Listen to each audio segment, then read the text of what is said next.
Hello everyone, welcome back to my lecture. So today we are going to talk about efficiency and equity, which are very important topics in public policy, even while framing the public policy and also while designing and also from the philosophical point of view when we talk about economics of public policy. So what is efficiency and what is equity? More or less we already know, but then what is important to understand is there is a trade-off between efficiency and equity. And what kind of trade-off? The trade-off between equity and efficiency is one of the core discussions in the public policy, certainly, like especially in context of poverty and inequality. And when we frame the policy, we often face this point that should we reduce inequality, or should we talk about more about economic efficiency, and then we get more and more output, and then inequality can be sort of reduced. So these are the two prominent questions that we face when we talk about trade-off between efficiency and equity. And especially equity and efficiency trade-off, it comes in context of inequality and the inefficiency and efficiency.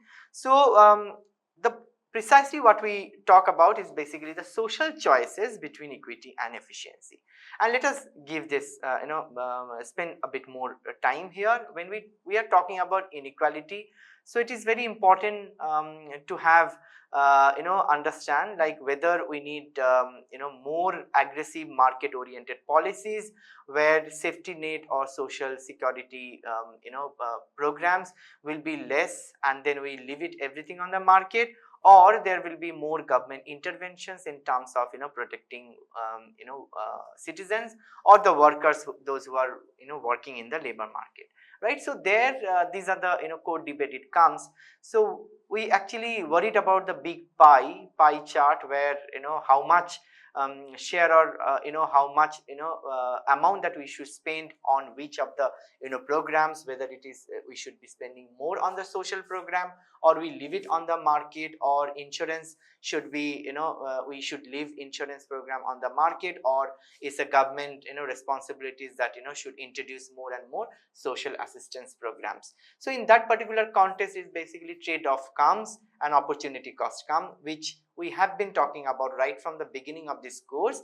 And here today we'll talk about more about the social welfare functions that we began in our last class, and also we talk about what are the trade-offs that we are talking about here. So now analyzing social choices, how do we actually conceptualize social choices? So individual social choice framework can be used for analyzing social choices. So individual choice that we already know, that we understand from the utility. In the utility, individual utility, especially from the consumer's behaviors point of view, we already know how to calculate utility and how to derive maximum utility out of it. So there are two ways that the approaches that we actually discussed and thought about utility. One from cardinal approach, and one is from ordinal approach. And then in that particular debate we already discussed like what we are actually understand from cardinal approach, like cardinalist economists, they actually views utility, that utility can be measured, like whether and then we had given example of say pizza and burger, and there we tried to understand like the kind of level of satisfactions that I draw from burger will be measured, like say I give 10 points, and the amount of that satisfaction that I get it from pizza during my lunch, I give a point, like say 12 points. So definitely point wise it is absolutely not very possible to mark utility, but then certainly we can actually order the preference. So that's how ordinal approach of the utility. So with the similar approach, like ordinal approach based on the preferences, that we can actually also try to understand social choices. from the individual choices. Now, in this particular context, in especially in social choices, we will like to take the example of utility possibility curves. What does utility possibility curve is? The utility possibilities curve or schedule shows us the trade-off. So we are talking about the trade-off here. Even in the utility, if you remember, it's basically trade-off between two commodities. Like if I want more of X, I have to give up some amount from Y, if you remember that, because utility curve or utility of individuals were measured through the indifference curve. So from indifference curve, we know that marginal rate of substitution can be calculated. Similar point here, like utility possibility schedule gives us the trade-off of transferring utility from one to another. So that is the first, like is a trade-off between two people, like two persons, between the utility, like one is deriving more utility over one commodity than others, or if one is want to have more utility, then how much person B is actually giving up that particular utility. Is basically the indifference or the trade-off between two utilities between two individuals. So let us actually draw the diagram. So with the graphical representations, we can actually show the whole concept of social choice with the help of utility possibilities curve. So here on the vertical axis, say we use like utility for person A for commodity X, and here along with the horizontal axis, let's say this is utility for person B for commodity X. So X is the commodity, and utility possibility curve or schedule is concave, and this is how we show.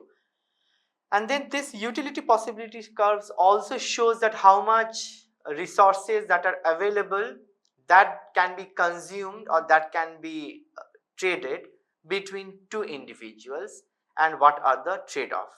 So all the point on the utility possibilities curve shows the equal level of satisfactions from the utilities point of view between two persons. Like say here, let us have 3 points, point A, point B, and say point C. At point A, say utility for person B is like U1B, and then at point B, utility for person B is this much. At point A, utility that person A is deriving from X is OUXA, and then from utility from C that we are getting, like for B is like OB3B, and person A will be deriving utility from C is UXC amount, and here UX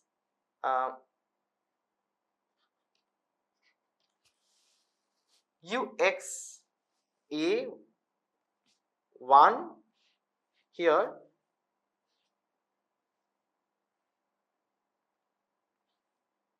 say UX2, UX3, and here of course X1, X2 and X3. So that's how the utility trade-off between A and B over X at various points, and all points, like say whether we are at on B, A or B or C. So that is the overall utility will be remain same, but then in this particular context, like you can see, like as we are moving from A to B, So B is deriving more utility, but then A is deriving less. So B to C, the similar, like like B is deriving more utility from X than A is deriving utility from X. So you can see like one is certainly getting better off, like here person B, and here giving up is person A, who is actually giving up the utility from commodity X. So this is what we call like utility possibilities curve. Now social welfare function that we already know, like we already know that social welfare function from our previous class, where we just had shown as a summation of utility of all the persons of nth person. If we have nth number of populations, so each utility, like, and combine all the utilities from all the population, like in populations, then we get total social welfare functions. So now social the indifference curve describe how society evaluates trade-off between two individuals. It gives the combinations of utilities between which society is indifferent. It's like the entire, like the same indifference curve that we actually spoke about with context of utility curve. And here in the utilities context, like utility possibilities curve is nothing, is like defining the resources and resource constraint. So therefore trade-off is necessary, like resource is constraint. So this particular characteristics is quite similar to what we discussed about the budget line for individual utility. So here when we are talking about social indifference curve, it talks about the similar kind of characteristics, that individual consumer derive the utility, and then we have shown indifference curve, like how indifferent, how one individual will be indifferent from between any points if they are on the same indifference curve. So if we again plot this and following the same logic of marginal diminishing, law of marginal diminishing returns, and here again utility for person A, and on the horizontal axis utility for person B, and here is certainly these are the social indifference curve, like say we can refer as C S naught, S1 and S2. So these are the social indifference curve. And then if we can see, like say here point small a, point small b, and point small c, with the same logic society will be on the same indifference curve, and society will be indifferent between a, b and c, because at a person A is deriving more utility than person B. At point small b point, here person B is having more utility from say any commodity, and here we can assume any public goods than person A. And at point small c, it is basically utility that we are deriving is having more, like person B is deriving more utility than person A, but then both, all of them on the same utility, although there is a trade-off between two individuals. But from the society's point of view, given the resource constraint, society is indifferent on any points on the say social indifference curve of S naught. Likewise, the same if we use the same logic of the indifference curve, and then there like S naught, and we get S1, and then we get S3. So if we move towards the higher social indifference curve, certainly higher social indifference curve will give higher satisfaction or higher efficiency level from the society's point of view. So how overall social welfare is achieved at the given utility possibility curves. So we can draw here, because we have to also get the tangency point. So here again utility for a person, and here utility, if we measure along with the horizontal axis, utility for person B, and here we have the utility possibilities curve, and here we have social indifference curve.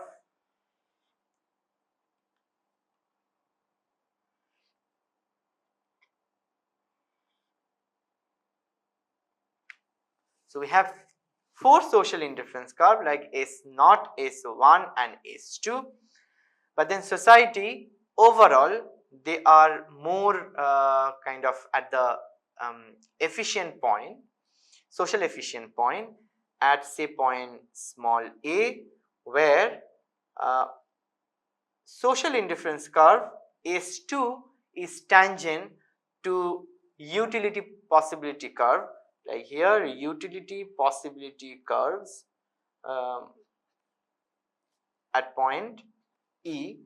So this is what socially optimum level of utility that A can derive from commodity X, and OB star amount of utility, maximum socially optimum level of utility that person B can derive from commodity X. So so this is what we call social choice between two individuals over one commodity.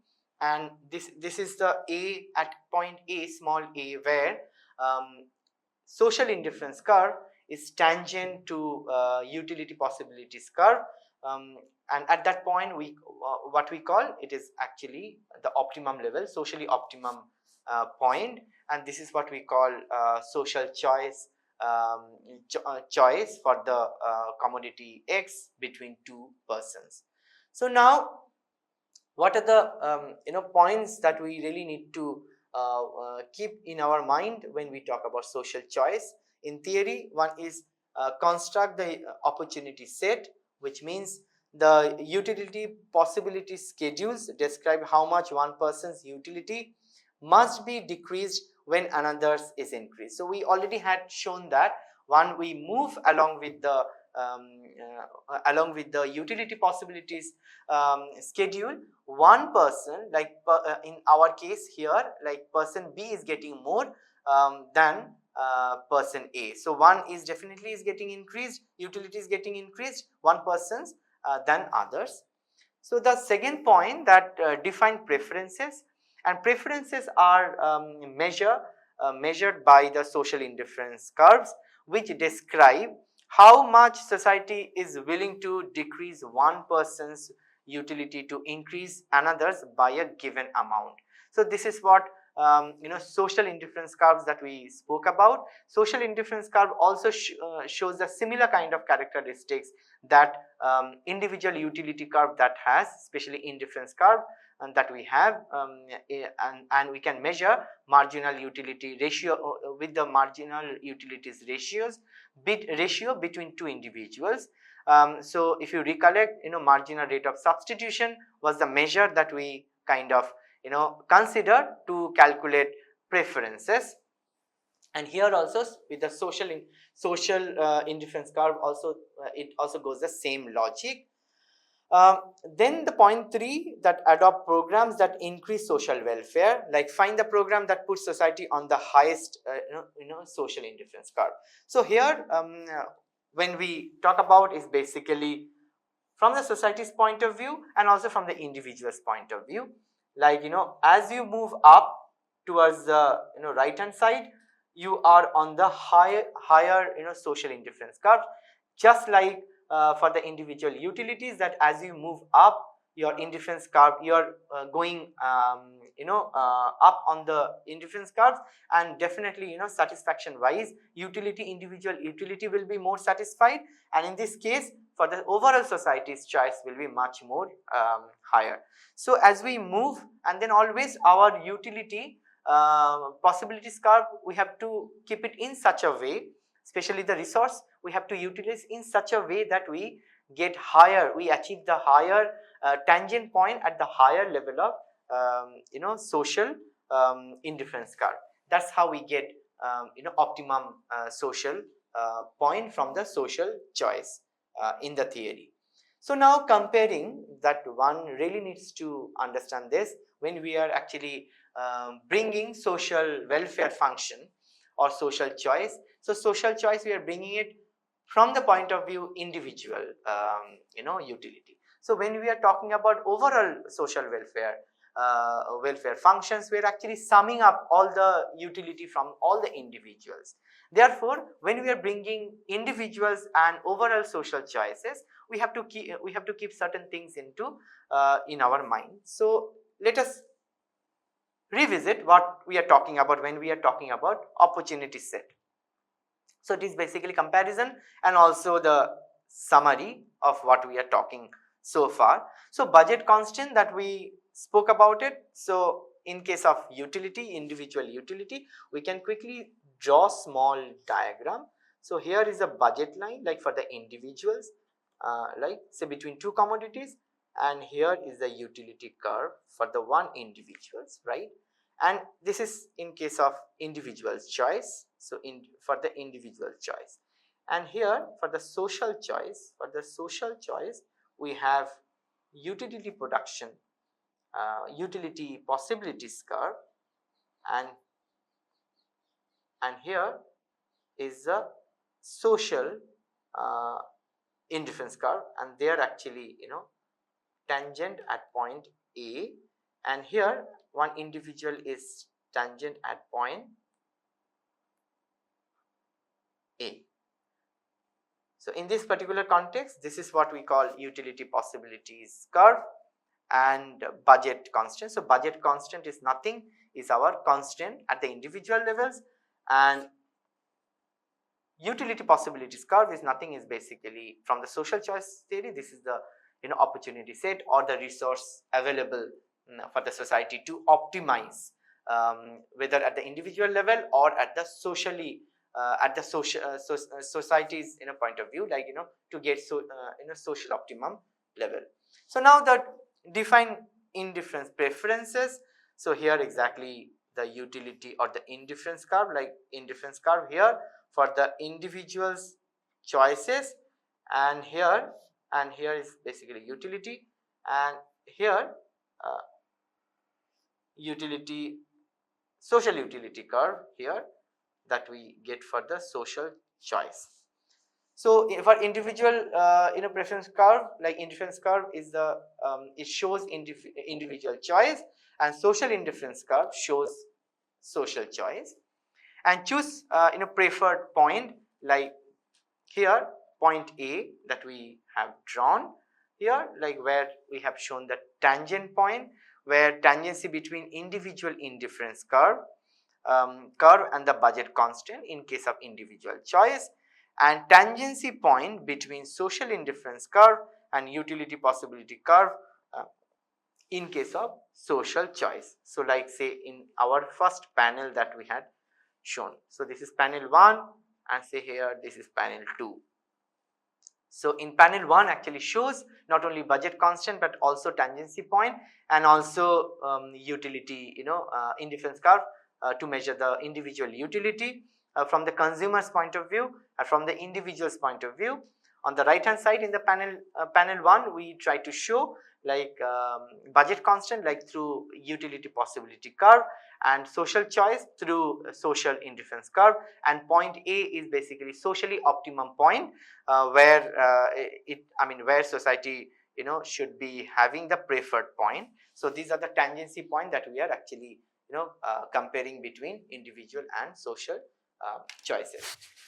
So I'll end here, and I hope you enjoyed this lecture, and I have used again these two books, and I'll be using these two books throughout as a basic text for economics of public policy. So if you want to learn more and for more clarity, you can actually read these two books for better clarity. So thank you very much for your attentions, and I stop here, and I hope to see you in my next lecture.